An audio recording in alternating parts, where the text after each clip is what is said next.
আপনারা দেখছেন বাংলা এগিয়ে।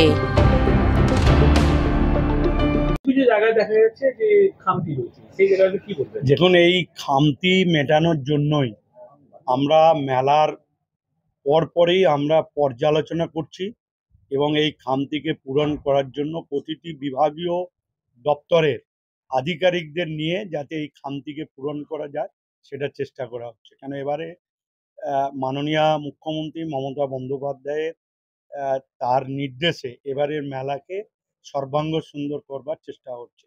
কেন এবারে শ্রাবণী মেলায় 5টি সপ্তাহে মেলা হবে।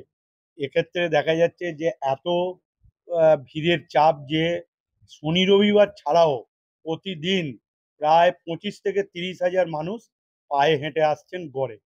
এখন পর্যন্ত আমরা 3টে সপ্তাহ কভার করলাম 18ই জুলাই থেকে।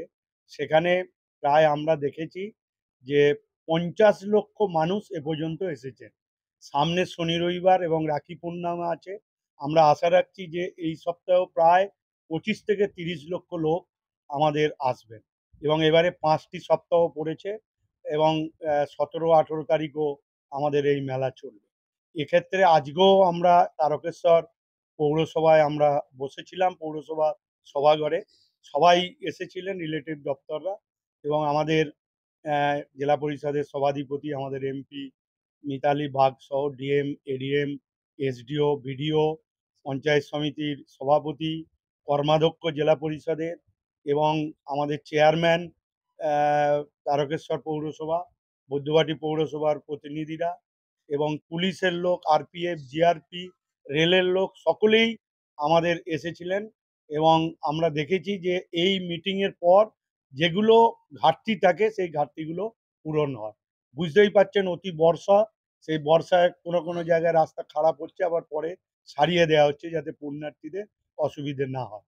তবে আমাদের বিভিন্ন পরিসংখ্যান তথ্য অনুসারে প্রায় 50 লক্ষ মানুষ এসেছেন। আমাদের বাবা তারকনাথের কৃপায় এখনো কিন্তু কোনো বড় ঘটনা ঘটেনি। আমরা আশা রাখছি, বাবার কাছে প্রার্থনা করি যেন কোনো ঘটনা না ঘটুক এবং থানায় সামান্য একটা জিডিও পর্যন্ত হয়নি এবং পুণ্যার্থীরা যারা এসেছেন, অতীতেও অনেক লোক এসেছেন অনেক বছর ধরে, এবারে সম্পূর্ণ শ্রাবণী মেলা আলাদা ধরনের। এর সমস্ত কৃতিত্ব আমাদের রাজ্যের মাননীয় মুখ্যমন্ত্রী মমতা বন্দ্যোপাধ্যায়, তার টিম, এই জেলায় যারা কাজ করছেন আধিকারিকরা, জনপ্রতিনিধিরা, আমরা সকলেই এই মেলাকে সর্বাঙ্গ সুন্দর করার চেষ্টা করছি এবং আগামী সপ্তাহ আমি আশা রাখবো যেসব খামতি উঠেছে সেগুলো শুধরে নিয়ে আমরা আবার চতুর্থবারের মেলার পথে এগিয়ে যায়।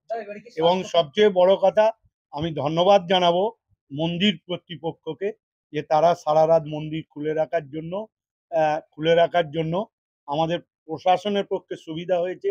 এই জন্য যেরকম মহন্ত মহারাজকে ধন্যবাদ জানাবো, এছাড়াও আমাদের পুলিশ প্রশাসন, আরপিএফ, প্রতিটি বিভাগীয় দপ্তর, পিএইচই, পিডব্লিউডি, ইলেকট্রিক্যাল ডিপার্টমেন্ট এবং ফায়ার ব্রিগেড, মেডিকেল ডিপার্টমেন্ট, সমস্ত ডিপার্টমেন্টকে আমরা ধন্যবাদ জানাচ্ছি এবং রেলকেও ধন্যবাদ জানাই যে আমাদের আবেদনের ভিত্তিতে তারা সারা রাত ধরে রেল চালিয়েছে। পরিবহন দপ্তর থেকে তারা বাস চালিয়েছে। কেউ স্ট্যাগ হয়ে থাকতে হয়নি, এটা জেনে রাখবেন। এবং সবচেয়ে অসংখ্য ধন্যবাদ জানাবো পুণ্যার্থীদের। তারা ভক্তিপূর্ণ মনোভাব নিয়ে যেভাবে পুলিশের নির্দেশকে মান্য করে যেভাবে তারা প্রশাসনকে সহযোগিতা করেছে, তার জন্য আমি ধন্যবাদ জানাবো। আর ধন্যবাদ জানাবো আপনাদের সাংবাদিক মহলকে, কেন আপনারা প্রচারের মাধ্যম দিয়ে এই মেলাকে বহু দূর পর্যন্ত নিয়ে গেছেন এবং ভারতবর্ষের অন্যতম একটা মেলা, বড় মেলার স্থান আপনারা প্রচারের মাধ্যম দিয়ে করে দিয়েছেন।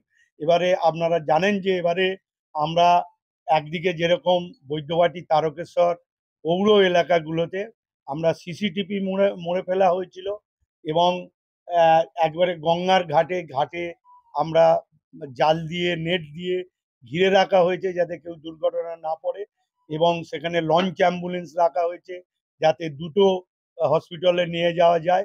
তার সুফল আমরা পেয়েছি এবং পুলিশ প্রশাসনের একদম নিশ্চিদ্র পাহারা, তারা একদম কড়া পাহারার মধ্যে পিডব্লিউডি রাস্তা সারিয়েছে, রাস্তার মধ্যে পানীয় জলের ব্যবস্থা পিএইচই করেছে এবং টয়লেট 480টি অস্থায়ী টয়লেট জেলা পরিষদ এবং পঞ্চায়েত সমিতির উদ্যোগে 18টি টয়লেট এবং 18টি জলছত্র তৈরি করা হয়েছে, 26টি মেডিকেল টিম, 11টি জায়গায় আমরা অ্যাম্বুলেন্স এবং বাইক অ্যাম্বুলেন্স থেকে থাকা হয়েছে, যেটা বৈদ্যবাটি পৌর এলাকা এবং তারকেশ্বর পৌর এলাকায়। বাইক অ্যাম্বুলেন্স ফায়ার ব্রিগেডের প্রায় 8টি টিম তৈরি আছে। এবং সবচেয়ে বড় কথা, আমরা এবারে এই মেলাকে এখন পর্যন্ত নির্মল মেলা, শ্রাবণী মেলা হিসেবে আমরা দাবি রাখতে পারি।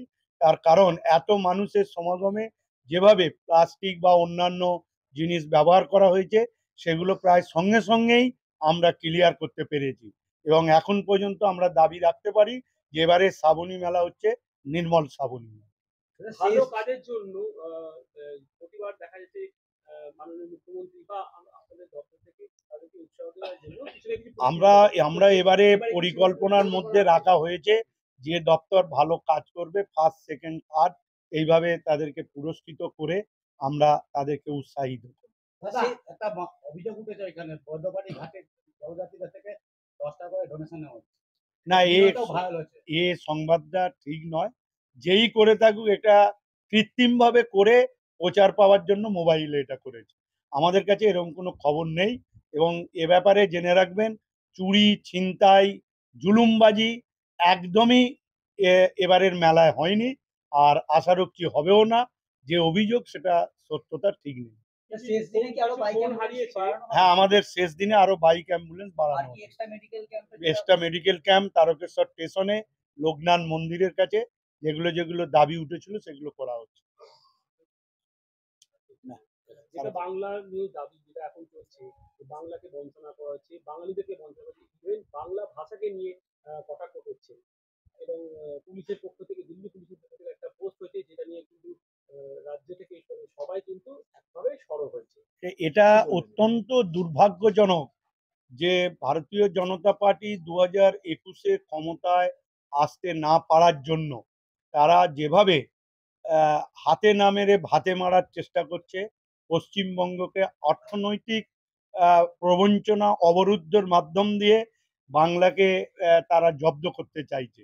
এবং আমাদের মনে হয়েছে যে রাজ্যের মুখ্যমন্ত্রীর নেতৃত্বে যেভাবে রাজ্য পাঠ পরিচালনা হচ্ছে এবং মানুষের কল্যাণ সাধনের জন্য প্রকল্পগুলো মানুষের কাছে পৌঁছে যাচ্ছে, তাতে বিজেপি আতঙ্ক পশ্চিমবঙ্গ জুড়ে।